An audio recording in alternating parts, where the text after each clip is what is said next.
세상에서 가장 행복했던 사람 가운데 예수님의 부모인 요셉과 마리아가 있음을 우리가 압니다.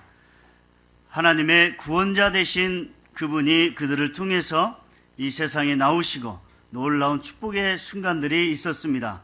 동방에서 온 박사들이 황금과 몰약과 유향을 가지고 경배하고, 또한 목자된 양치기들도 그들 앞에 와서 그 어린아이 앞에 무릎 꿇고 경배드리는 축복된 순간이 있었습니다. 고진감래처럼 이 두 부부 안에 갑자기 찾아왔던 어려움이 기쁨으로 변하고, 또한 감사와 찬양으로 변한 순간이 왔던 것입니다. 그러나 그것도 가만히 보면 잠깐입니다. 오늘 본문에서 보니까 또 다른 어려움들이 그들이 알지 못하는 곳에서 점점 다가오고 있음을 알 수가 있습니다. 우리의 삶도 어떻게 보면 요셉과 마리아 같은 삶이 아닌가 생각해 보게 됩니다. 예수님을 만난 삶이 있다 할지라도 그 삶 속에서 끊임없이 우리가 예수 그리스도를 믿는 것 때문에, 또는 이 세상에 사는 것 자체만으로도 어려움들이 계속해서 이어지고 있다는 것입니다. 저희들이 그런 것을 믿음의 눈으로 바라보면서 하나님께서 요셉과 마리아에게 오늘 내게 이르기까지 거기에 있으라 하신 그 말씀의 의미가 무엇인지 같이 은혜 받는 시간, 또한 그런 삶을 통해 주님께 영광과 찬양이 들려지는 삶이 되기를 주님의 이름으로 축원합니다. 예수님은 아직 어린아이에 불과합니다. 예수님은 아직 그 육체적 한계를 그대로 가지고 계시기 때문에 예수님께서 무엇을 하실 수가 없습니다. 그러나 그때 예수님의 왕되심을 가장 경계했던 자, 가장 마음속에 불쾌하며 생각했던 헤로데 왕이 그 예수님을 죽이려고 계획하고 그를 향해서 죽음의 손길을 보내고 있습니다. 그때 주님은 사실 인간적 힘으로 아무것도 할 수가 없는 분이시기도 합니다.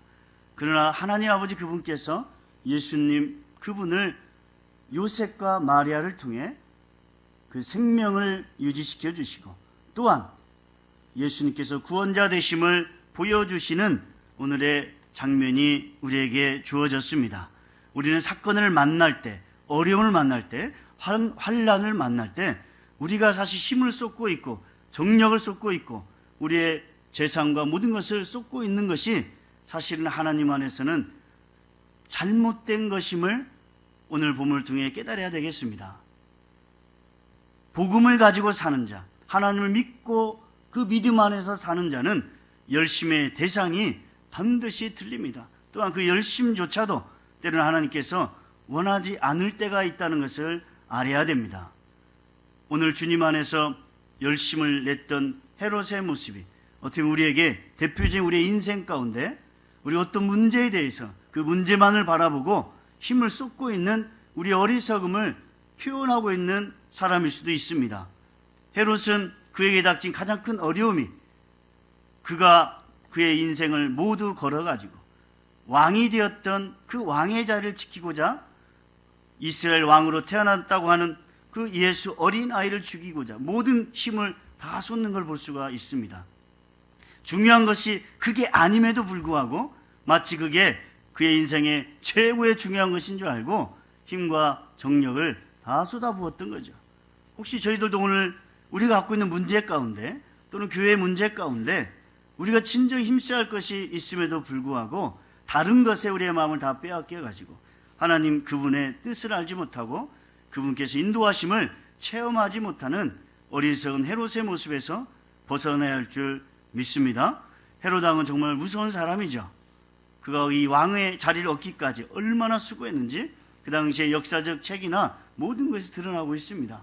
그는 로마의 황제에게, 아우구스티누스라고 하는 당시 황제에게도 찾아가고 자기 그 자리를 지키기 위해서 자기 마치 영혼까지 팔 사람이었고, 자기 왕의 자리를 지키기 위해서 자기 가족조차도 죽였던 사람이라고 역사학자들이 말하고 있습니다. 왜 그랬을까요? 왜 그랬을까요? 그런 환경 속에, 어려움 속에 하나님이 그 모든 것에 운행하시고 섭리하신다는 것을 전혀 알지도 못했고 깨닫지도 못했습니다. 그러나 사실 그는 종교적인 사람은 맞아요. 왜냐하면 헤롯, 성전을 헤로드 왕 때 새로운 성전을 아주 엄청나고 크고 놀랍고 황홀하게 지었던 것입니다. 그래서 이스라엘 사람들의 마음도 사기도 하고 자기가 유대인들의 종교심처럼 종교가 있다는 것도 보여줬어요. 그러나 중요한 건 그게 아니었죠. 하나님께서 그 문제의 중심에 계신 것을 알지 못하게 자기 왕으로서 준 그 놀라운 은혜를 사실은 다른 데에 다 써버렸다는 것입니다. 그러나 그에 비하면 요셉은 문제의 본질을 바로 아는 사람이었습니다. 물론 그도 처음에는 그러지 못했던 사람이죠. 그에게 다가왔던 하나님의 사자들이 마리아가 임신해 있다는 것을 들었을 때 사실 요셉은 조용히 끊었다고 했습니다. 끊고자 했다고 했습니다. 그 관계를 끊고자 했다. 그래서 저희들은 요셉을 조금 착한 사람이라고 생각할 때가 있습니다. 마치 마리아를 구하는 것처럼 생각할 수도 있습니다.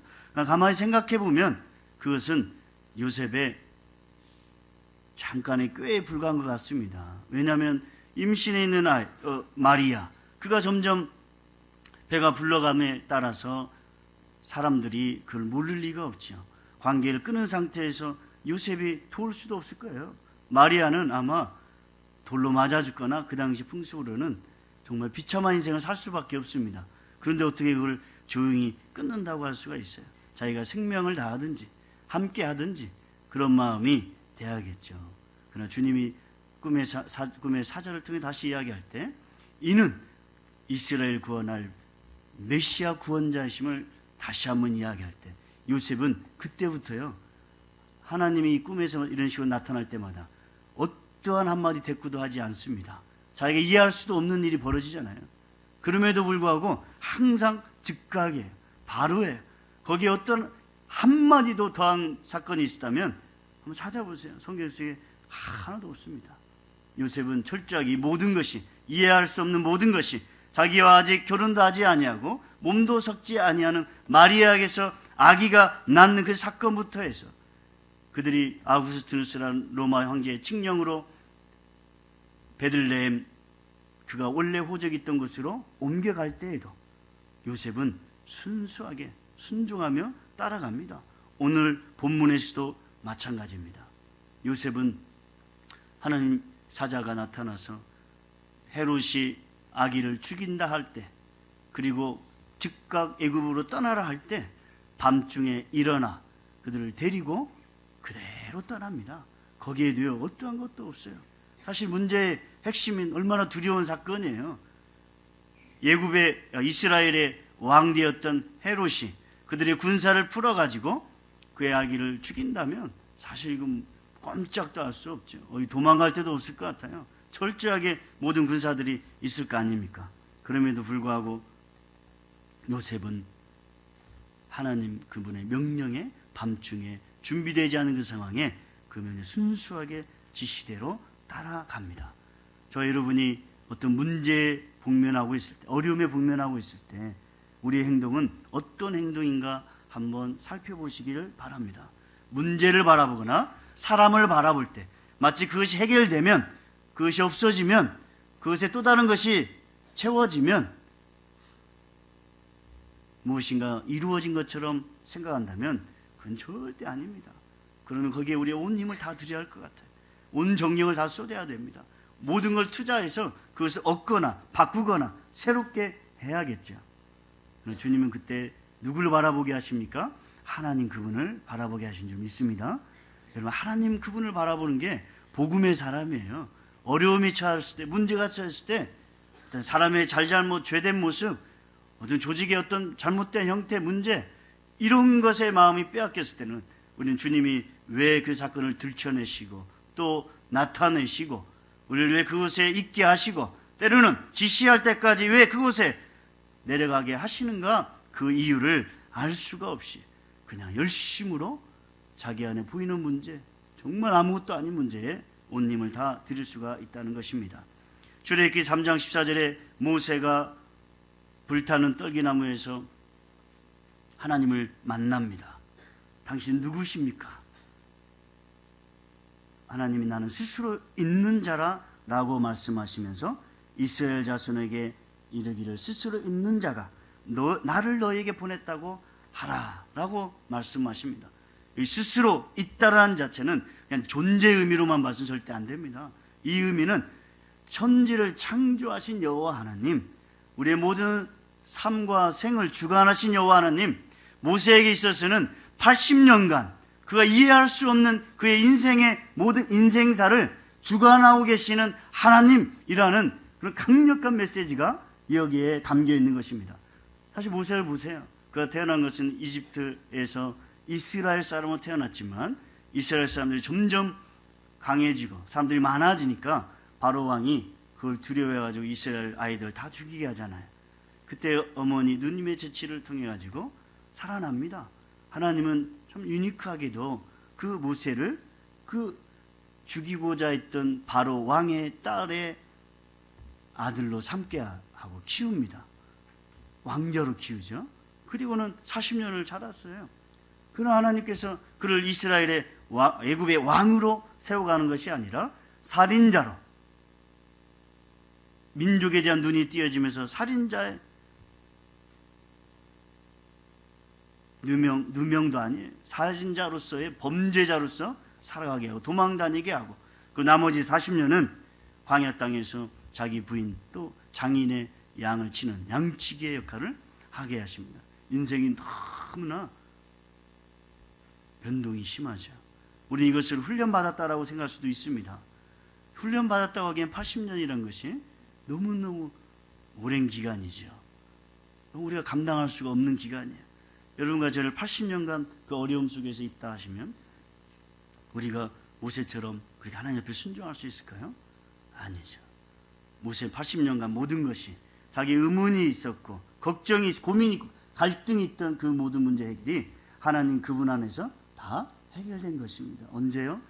나는 스스로 있는 자니라. 이 말씀 앞에 그가 신발을 벗고 그 앞에 세움 받았을 때 사실은 자기의 문제가 다 해결되었다고 봐도 되는 것입니다.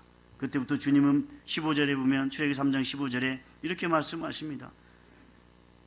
너의 조상의 하나님 곧 아브라함의 하나님 이삭의 하나님 야곱의 하나님 여호와라.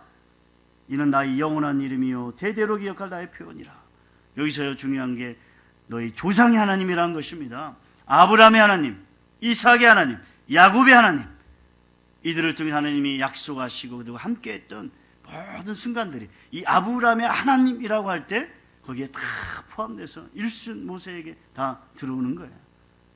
저와 여러분에게도 동일하게 이 하나님이 모세가 만났던 그 하나님처럼, 요셉이 만났던 그 하나님처럼 우리가 지금 안고 있는 문제의 모든 것에 과거, 현재, 미래의 그 문제 해결의 열쇠를 가지고 계신 분이 우리 주 하나님이신 것을 믿고 나가는 은혜가 있기를 바랍니다.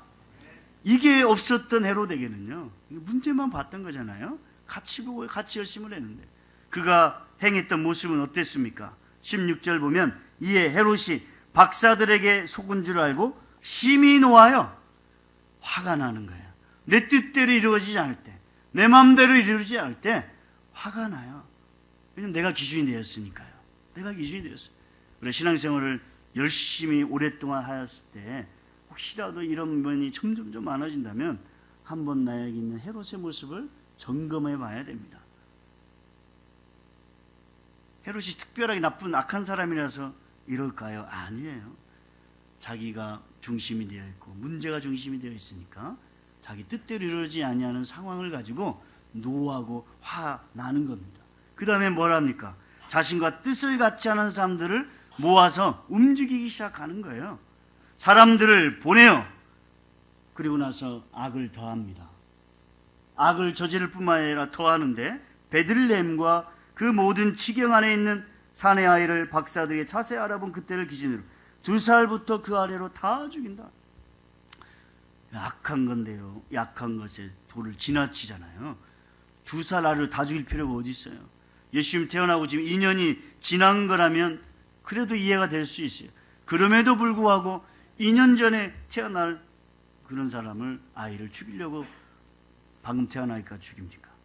근데 이게 또 2년 전도 아니에요. 지금 이 시대라고 한다면, 그때라고 한다면 2년 전에 태어난 아기들까지, 마치 박사가 찾아올 때 혹시 그 전에 태어나진 않았을까 하면서 자기 생각으로 기준을 만들어서 악을 더한다는 거예요. 어떤 사람이요?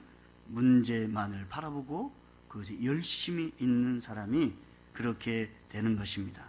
요셉은 그러나 이 모든 것의 중심이 하나님의 계심을 믿고 순종하는 사람이었습니다.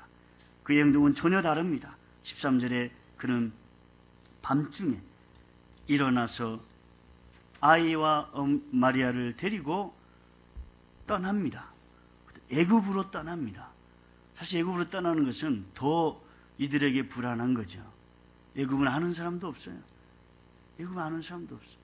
누가 있었겠어요? 그에 진짜 있겠습니까? 누가 있었겠습니까? 더 두려운 곳이지만 하나님이 그 삶의 중심이 되어 있기에, 하나님께서 그분의 모든 삶을 인도한다는 마음이 있었기에 그는 순종의 삶을 살아가게 되는 것입니다. 순종은 누가 하라고 해서 할 수 있는 게 아닙니다. 우리 인생의 모든 것이 정말 주님께서 인도하신 것이라면 그 안에 순종이 되고, 순종은요 그냥 막연히 따라간다는 의미는 아니에요. 하나님이 기뻐하시는 것이 무엇인가를 주님께서 보여주시고 그 안에서 그것을 깨닫게도 하여 주시고 그것에 따라서 움직이게 하시는 거지, 아무 생각 없는 사람을 만드는 게 절대 아닙니다. 사무엘 하 5장 19절에 다윗이 여호와께 이렇게 묻습니다. 당시에 다윗은 이스라엘의 많은 땅을 확보했습니다. 하나님이 은혜를 부어주시고 점점점 부강하게 했던 거죠. 그래서 이것을 경계했던 블레셋 사람들이 블라임이라는 골짜기에 많이 몰려듭니다. 힘과 또 군사적인 모든 면에서 다윗은 너무너무 커진 사람이에요. 왕이에요. 한 부족의 부족장 같은 사람이 아니에요. 도망다녔던 다윗이 아닙니다. 패하는 다윗이 아니에요. 적은 숫자로도 승리했던 다윗이고 이제는 더 많은 힘과 권력을 가지고 있고 왕으로서의 모든 면을 가진 최종 결정권자입니다. 자기가 그냥 하면 돼요. 그런데도 사무엘 5장 19절에 다윗은 이렇게 묻습니다. 블레셋 사람에게로 올라가리까? 주님께 물어봐요. 주님 말씀하십니다. 여호와께서 그들을 내 손에 넘기시겠나이까? 여호와께서 다윗에게 말씀하시고 올라가라. 내가 반드시 블레셋 사람을 내 손에 넘기리라 하신지라. 여러분, 이게 쉽게 되지 않습니다. 우리는 다윗이라 당연한 거라 생각할 수 있겠지만 아니에요. 모든 것, 사람이 많고 적은 전쟁의 성공 실패, 여기까지 승패 모든 것까지도 하나님이 때로는 패하기도 하시는 것도 있어요. 패하기도 하시고 이기기도 하시는데 그래서 주님이 묻고 그 물음에 답을 듣는 겁니다. 이거 우연한 현상이라고 생각하면 안 돼요. 다윗이 늘 하나님 앞에서 이런 자세로 주님 앞에 살았던 사람이에요. 그러니까 주님의 음성이, 주님의 마치 음성이 옆에서 우리가 대화하는 것처럼, 누구에게 상담을 하면 그분이 마치 그 대답을 이야기해 주는 것처럼 우리 안에 계신 성령님께서, 하나님께서 그의 삶 가운데 그대로 이런 모습으로 실제로 다가왔던 거예요. 나중에 이렇게 생각해 보니까 이렇더라가 아닙니다. 요셉도 꿈에 현몽하였다. 하나님이 특별하게 그때만 현몽한 게 아니라 지금도 하나님은 우리의 삶 속에서, 우리의 꿈 속에서 현몽하셔서 때로 우리의 삶에 주님이 주관자시고 인도자이심을 보여주시고 깨닫게도 해주시는 하나님이신 줄 믿으시기 바랍니다. 그래서 이슬람 세계 속에서는요, 이렇게 꿈으로 계시하는 경우가 오히려 더 많다고 합니다.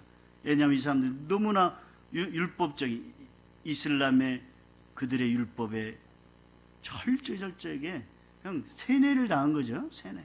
완전히 세뇌 당한 거예요. 거기에 어떤 말씀으로 들어가야 너무나 힘든 거예요.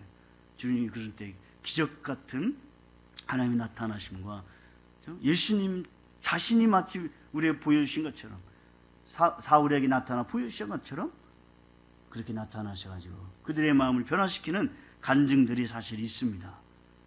모든 사람에게 물론 그러지 않겠, 하나님 그런 모습으로도 다가오셔서 우리에게 말씀하신다는 것입니다.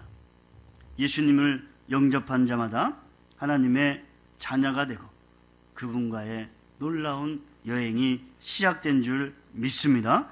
우리 주님께서 우리의 인생의 주관자를 믿고 오늘 우리가 겪고 있는 어려움, 내가 겪고 있는 어려움이 내가 힘으로 열심으로 그것의 문제를 해결하려고 하는 그 마음이 아니라 주님께서 나에게 지시하심을 듣는 은혜의 시간을 가져야 되겠습니다. 어떻게 그러면 주님의 음성을 듣습니까? 꿈으로 나타나시기도 하고 말씀으로 나타나시기도 하시는데, 요한복음 10장 14절에 보면 요한복음 10장은 특별히 주님이 우리의 선한 목자이심을 많이 말씀하십니다. 세상은 수많은 리더가 있고 우리가 따르고자 하는 분들이 있습니다. 존경할 사람들도 있어요. 멋있는 사람도 많이 있어요. 그러나 우리를 위해서 우리를 위해서 할 때 우리가 죄진 상태에서 연약한 자고 아무런 쓸모없는 것 같은 그러한 모습의 우리일 때 우리 주님께서 우리를 위해서 죽으셨다는 그 놀라움. 목자 되신 예수님, 구원자 된 예수님은 오직 선한 목자 되신 주님밖에 안 계십니다. 그분이 선한 목자로 하시고 우리는 그 목자의 양이라는 표현을 썼어요. 양은 목자의 음성밖에 안 나고 했잖아요. 저와 여러분이 열심히 하나님의 음성을 막 들으려고 어떻게 듣지? 그 많은 속에서 그렇게 수고하지 않아도 된다는 거예요. 그런 걱정 근심하지 말라는 거예요. 왜냐하면 양은 자기 목자의 음성을 아주 자연스럽게 듣는다는 것입니다. 이걸 믿습니까? 그래서 우리가 주님 그분이 말씀하실 때 주님 말씀만 하시옵소서. 그 말씀 가운데 그 말씀에 귀 기울이고 듣고자 할 때 그분 앞에 우리가 누군지도 알고 지금 우리가 처해 있는 상황이 무엇인지도 알고 그 가운데 그분 앞에 순종의 은혜 열매가 맺혀지게 되는 것입니다. 요한복음 10장 14절부터 18절 말씀을 우리 같이 한번 읽어보도록 하겠습니다. 나는 선한 목자라 내가 내 양을 알고 양도 나를 아는 것이 아버지께서 나를 아시고 내가 아버지를 아는 것 같으니 나는 양을 위하여 목숨을 버리노라. 또 우리에 들지 아니한 다른 양들이 내게 있어 내가 인도해야 할 터이니 저희도 내 음성을 듣고 한 무리가 되어 한 목자에게 있으리라. 아버지께서 나를 사랑하시는 것은 내가 다시 목숨을 얻게 하여 목숨을 버림이라. 우리 주님이 우리를 위해서 우리를 사랑하시고 우리의 목숨까지 버리는 것은 우리의 목숨을 얻기 위해서 그러신 것이라. 그분의 음성이요. 먼저 그분이 항상 우리에게 다가오셔서 우리의 말씀하시고 그에 순종하기를 원하시는 거예요. 이 훈련이 우리에게 그렇게 중요한 것입니다. 하나님 우리를 어떤 다른 것으로 열심을 내는 것으로 만족하신 분이 아니에요. 지난주에도 말씀 가운데 벌써 우리 주님은 우리를 선택하셨을 때 완전한 선택이라고 했습니다. 우리를 선택하시고 이제 네가 좀 더 너의 의를 이루기 위해서 좀 더 노력할 것이 있다. 그것을 네가 채워야 한다. 이렇게 말씀하지 아니하시고 우리를 완전한 자로 선택하셨다고 말씀하시고 우리의 거룩함도 완전한 거룩함이라고 말씀하셨어요. 우리가 더 우리의 거룩함을 위해서 열심을 내서 말씀을 읽고 기도하고 다른 종교의식을 가지지 말라 하신 겁니다. 너 그대로 완전한 거야. 완전한 거야. 그리고 우리를 하나님의 소유된 백성이요 주님의 자녀 삼으실 때도 완전한 백성이고 완전한 자녀임을 믿으시기를 바랍니다. 그러면 이제 그분에게 집중하는 거예요. 두 번째로 하나님이 그가 이르기까지 거기에 있게 하심으로 우리에게 어떤 은혜를 주십니까? 그것은 우리가 그 문제를 바라보지 않고 하나님을 바라보게 함으로 말미암아 하나님과 우리의 관계에 회복의 은혜를 다시 보여주십니다. 우리가 해결해야 할 것, 우리가 가야 할 것이 다른 게 아니라 너와 나의 관계 회복에 있다. 회복된 관계를 깨닫고 그 깨닫은 관계 속에서 하나님 앞에 나아가는 것입니다. 이것이 없이는 관계 회복의 확신이 없이는 우리는 자꾸 다른 문제에 집착할 수밖에 없게 되는 거죠. 근데 그걸 가로막는 게 뭐죠? 헤롯도 보니까 자기의 출세욕이요, 권세욕이요, 남을 위해서 남을 정복하고자 하는 정복욕 이런 것이에요. 이게 그 안에 가득 있어가지고 하나님과 자기의 관계를 볼 수도 없고 하나님 자신이 역사하심을 깨달을 수도 없고 그분과의 관계가 자기 힘으로가 아니라 하나님 그분께서 우리를 죽으심을 말미암아 해결해 주신 것을 볼 수도 없는 자로 전락한, 세상적으로 보면 성공한 사람일 수도 있죠. 지금도 이스라엘 가면 헤롯의 유족들이 너무나 많아요.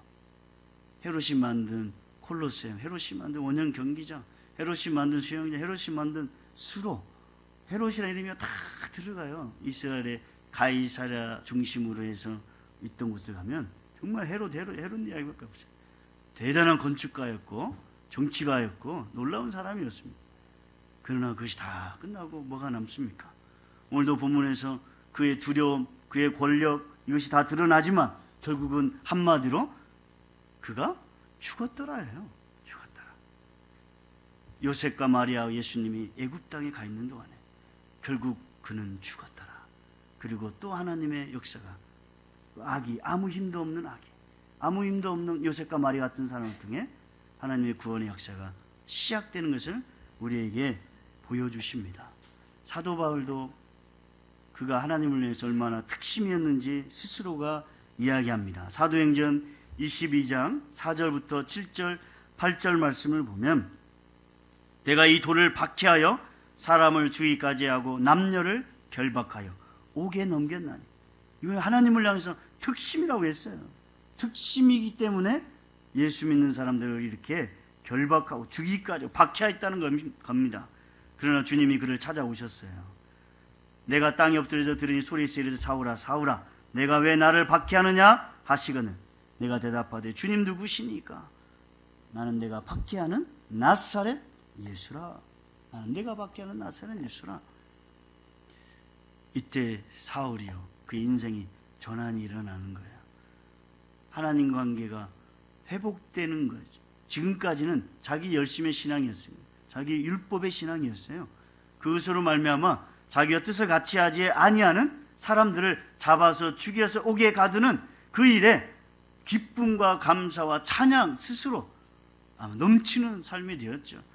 최고의 인생의 성공의 시대를 살아가고 있는지도 모르겠습니다. 그러나 하나님과 관계가 없는 열심이었던 거잖아요. 종교적 열심이었던 거잖아요. 근데 저희도 혹시라도 이런 사울의 모습을 예수님을 믿고도 가질 수가 있습니다. 우리 열심으로 무언가 하나 더 함으로 하나님 앞에, 물론 우리가 감격이 돼가지고 감사가 돼가지고 주님이 나를 이렇게 사랑하심에 그 축복에 놀라워가지고 하나님을 위해서 열심히 사용할 수가 있어요. 가만히 보면 그 기준이요, 남을 평가하기 시작할 때부터요, 그거는 하나님을 위한 감사가 아니에요. 나의 의로움이 되고 사울 같은 모습이 되기 시작하는 거예요. 우리 열심히, 교회의 열심도 또 다른 교회를 향해서, 야 너희 교회는 왜 이렇게 하지 않고 있지? 우리 이렇게 하고 있는데 나는 이렇게 하고 있어. 너는 왜 그래? 이게 우리는 사람을 바르게 가르치는 것처럼 보이지만 주님 안에서 절대 그러지 않습니다. 왜? 미리, 이미라는 단어를 많이 사용하시기 바랍니다. 이미 완전한 자예요. 이미 거룩한 자예요. 이미 하나님께서 우리를 최고의 상태로 바라보고 계시는데 우리는 자꾸 거기서 뭘 더함으로 말미암아 내가 좀 더 낫다 하고 그러면서 사람을요 평가와 정죄하고 미워하고 어떤 선택에 있어서 점점점 사탄의 괴계에 올무에 들어가는데도 잘 몰라요. 그러니까 그렇게 성경 복음서에서 계속해서 우리 이야기하는 게 서로 사랑하라는 건데, 이게 그냥 사랑하는 게 아니라 너를 위해서 죽으신 그분이 누구신가, 너를 위해서 죽기까지 사랑한 그분이 너희 안에 거하면, 네가 그분을 믿으면, 그분과 네가 연합하고 있다면, 이런 표현을 계속 쓰면서 책망하는 거잖아요. 주님이 너 안에 온전히 계시다면 네가 어떻게 형제를 미워하고 평가하고 그를 멀리하고 증오하고 할 수 있느냐 이거예요. 너를 위해서 죽기까지 사랑하는 그분이 너와 함께 하는데, 그래서 우상이라는 표현을 쓴 거죠. 너희들의 믿음이, 사랑이 없는 믿음은, 미워하는 믿음, 증오하는 믿음은 여러분 예수님을 이름으로는 그분이 나를 구원했다고는 하지만 실제적으로는 그걸 온전히 믿지 않는 우상이라고 하는 겁니다. 이스라엘 사람이 광야에서 송아지를 만들 때를 잘 생각해 봐야 돼요. 그 송아지를 만들면서 그들은 우리를 애굽 땅에서 인도해낸 그 하나님이라고 했어요. 무슨 말인지 알죠? 그걸 송아지를 빗대서 했어요. 송아지 빗대서. 우리도 하나님 예수님이 나의 구원자라고 하시면서 우리가 그분 안에서 누구를 사랑하고 용서하지 못하는 것 자체가 바로 우상이다. 너희들은 우상에서 멀어지라 라고 요한일서 5장에 요한이 경고하는 것을 우리가 잘 새겨 드려야 되는 것입니다. 저도 여러분도 아마 예수님을 처음 만날 때 하나님과 우리의 관계가 어떤 관계인가를 깨달음으로 그분 앞에 무릎 꿇은 거예요. 처음 예수님을 믿기 어려운 사람들이 대부분이 내가 열심히, 내가 착해서, 내가 도덕적으로, 윤리적으로 바르야만이 예수를 믿는다고 생각하기 때문에 잘 안 되는 것입니다. 양심적이기 때문에 그래요. 나 같은 사람이 아직 예수를 믿을 수 없어.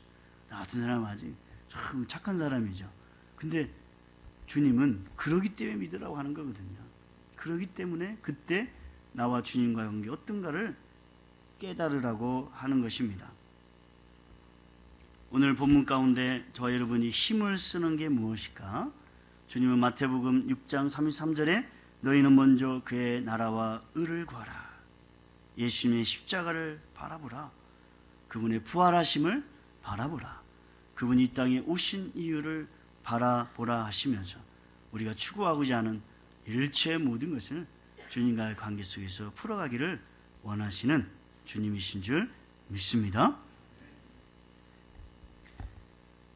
요한복음 10장 1절부터 보게 되면 내가 진실로 진실로 너에게 이르노니 문을 통하여 양의 우리에 들어가지 아니하고 다른 데로 넘어가는 자는 절도며 강도요 문으로 들어가는 이는 양의 목자라.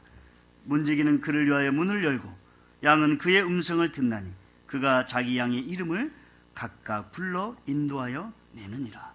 우리는 하나님의 우리를 부르시는 음성을 듣고자 그분 앞에 기대함으로 나아가야 되겠습니다.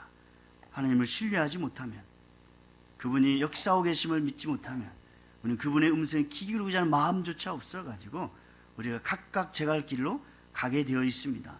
엘리야가 갈멜산 위에서 하나님께 불을 내려달라고 기도할 때 그는 이미 하나님께서 불을 내려주실 것을 확신하고 그 제단에 물을 붓고 그 제단의 모든 것이 물에 다 찰 정도로 붓고 또 붓고 해서 그것이 하나님께 기도할 때 하나님 불을 내주심을 체험하게 됩니다.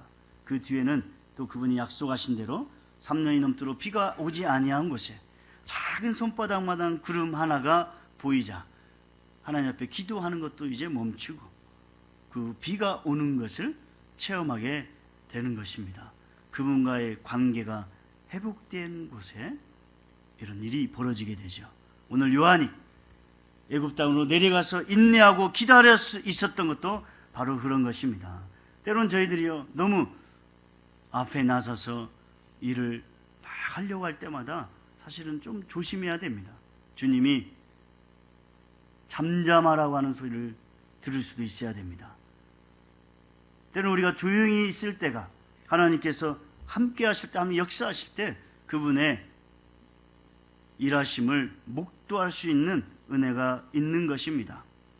그러므로 우리는 무엇보다 그분의 음성에 자꾸 순종하려고 해서 감사함으로 그의 말씀을 들으려고 하고 그분께 나아가는 저와 여러분이 되기를 주님의 이름으로 축원합니다.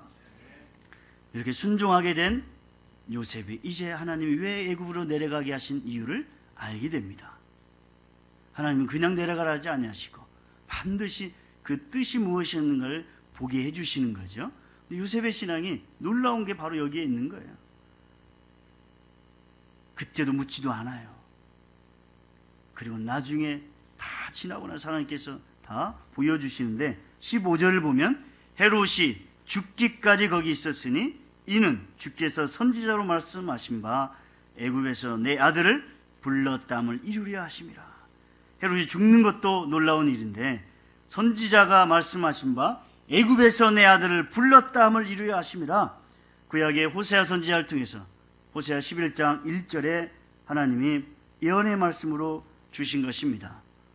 이 말씀은 먼저 애굽에서 이스라엘이 모세와 함께 했던 이스라엘 사람들이 애굽에서 나온 사건을 가지고 앞으로 예수님 그분께서 애굽을 통해 이렇게 나오실 것을 함께 예언하는 내용입니다.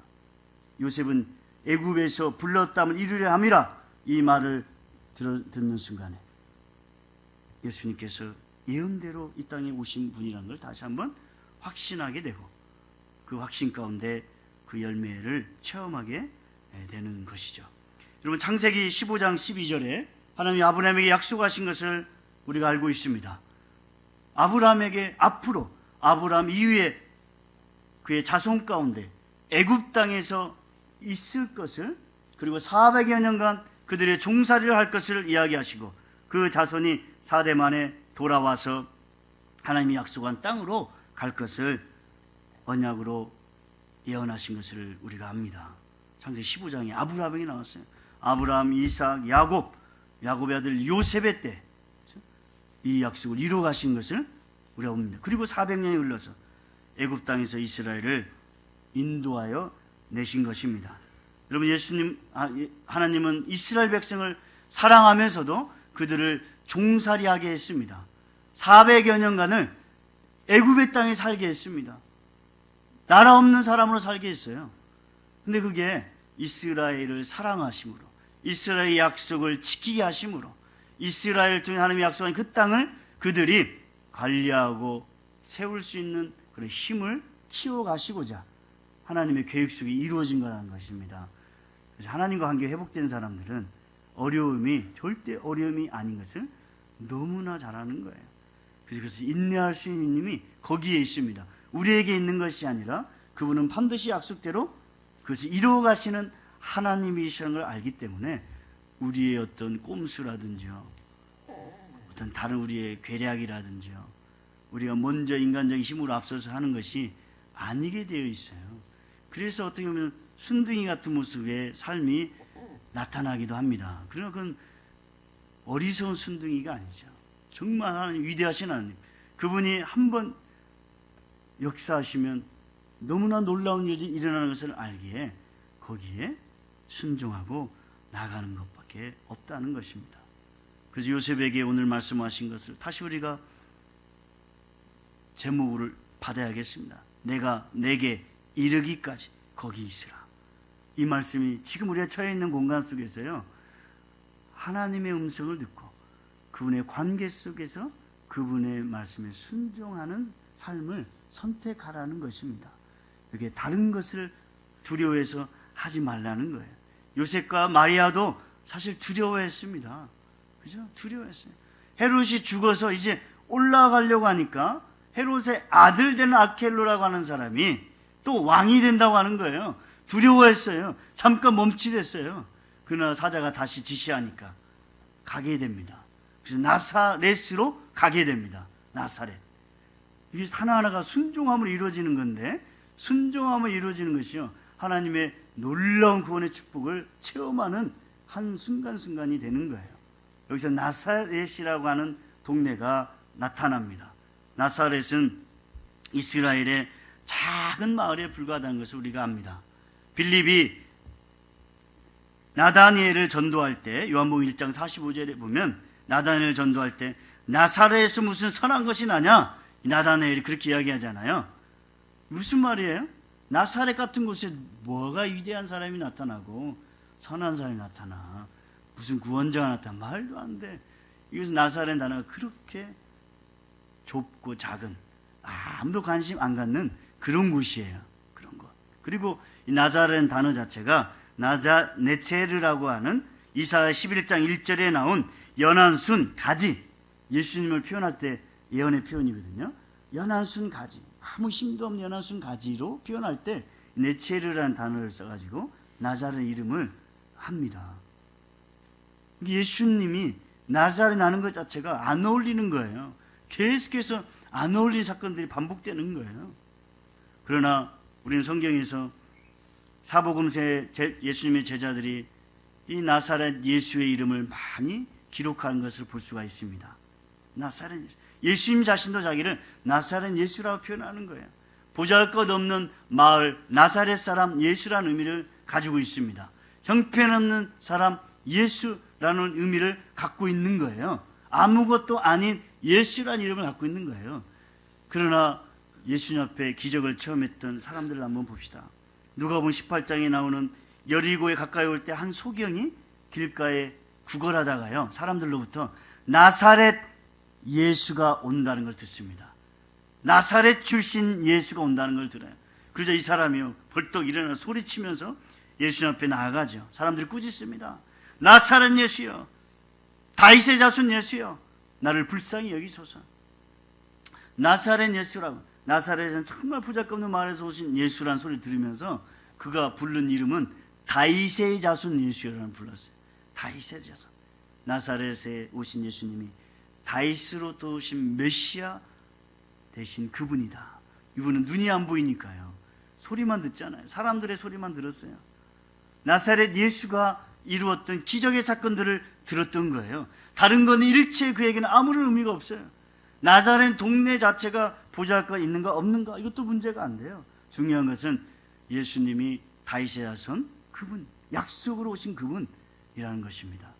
그래서 오늘 우리는 요셉을 통해서, 하나님 요셉의 순종을 통해서, 요셉이 하나님의 음성을 들은 것을 통해서, 그가 나사렛으로 그가 계획하지 않았음에도 불구하고 나사렛 가서 사름으로 말미암아 예수님이 나사렛에서 오신 메시아라는 것을 구약에서 예견된 그대로 이루어가는 그 주인공이 되는 것입니다.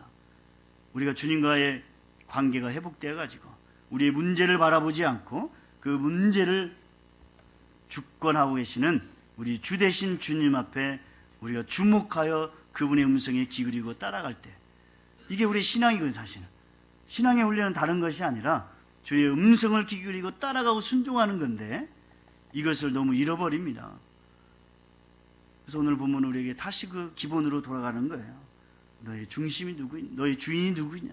너의 삶의 주관자가 누구냐? 너는 무엇 때문에 힘들어하고 어려워하고 고통스러워하고 있느냐? 사람 때문이냐? 조직 때문이냐? 그것을 바꿔보려고 하느냐? 시스템을 바꿔보려고 하느냐? 바꿔봐라. 아니라는 거죠. 끊임없이. 그러나 주님께 주목하는 자, 주님과 관계를 회복하는 자는 이 소경처럼 나사렛 예수, 다윗의 자손 예수, 그분의 이름만 불러도 그분의 이름 위에 능력이 있음을 알게 되는 것입니다. 그분의 이름조차 부를 수 없는 시대에 우리가 살고 있는지 모르겠어요. 우리 예수님을 믿지만, 예수님을 나의 왕, 나의 구원자라고 하지만 그분 앞에서 예수님, 나사렛 예수님, 다윗의 자손 예수님, 그분 앞에서 나의 문제를 가지고 그분 앞에 다가서는 사람이 적을 수도 있습니다. 오늘 주님이 저희들에게 다시 한번 이야기합니다. 그분이 이를 때까지 그곳에 있으라 할 때, 그분이 우리 주 하나님, 여호와 하나님, 그리고 그분과의 관계가 회복되길 원하시고 그분께 주목하길 원하시고 그분이 우리 모든 삶의 주관자이심을 믿고 나아가는 저와 여러분이 되기를 주님의 이름으로 축원합니다. 나사렛 같은 보잘것없는 곳이 우리에게 주어졌다 할지라도 그곳에 계신 분이 누구신가? 그분이 하나님 그분이시라면 사실 우리의 문제는 벌써 다 해결된 것이고 다른 걱정할 것 없이 그분에게만 초점을 맞추고 그분과 동행하며 열매를 맺어가는 저희와 여러분의 우리의 처해 있는 삶의 열매가 되기를 다시 한번 축원합니다.